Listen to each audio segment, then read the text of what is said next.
అది నుంచి స్పామ్స్ వస్తాయి. స్పామ్స్ అంటే తెలుసు కదా పీరియడ్ కణాలు. ఇక్కడ బ్లాక్ ఉంది అంటే ఇక్కడ గోడ వచ్చేసినట్టే మధ్యలో. ఇవి కండలు.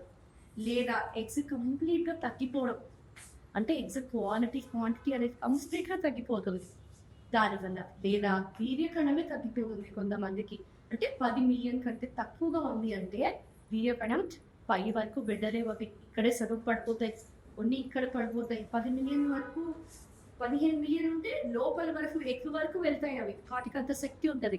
కొంతమంది 15,000,000 ఉంది నాది అయినా కూడా వెళ్ళట్లేదు అంటే వాటికి ఫాస్ట్ వెళ్ళే స్పామ్స్ కూడా ఉంటాయి. ఏవైతే ఫాస్ట్‌గా హెల్తీగా ఉంటాయో ఆ స్పామ్స్ మాత్రమే గుడ్డు లోపలికి వెళ్ళి ఒక బేబీని ఫార్మ్ చేయగలవు. లేదా గర్భసంచి లోపలే కొంతమందికి ఇన్ఫెక్షన్ లాగా ఉంటది. ఆ లోపలంతా చెత్త జమ అయి ఉంటది. సో దాని వలన ఏంటి ఎందుకు ఎక్కడ ఉంది మీకు ప్రాబ్లమ్ అనేది చూసి కరెక్ట్‌గా మీకు ట్రీట్మెంట్ చేసి బిడ్డని ఇచ్చే బాధ్యత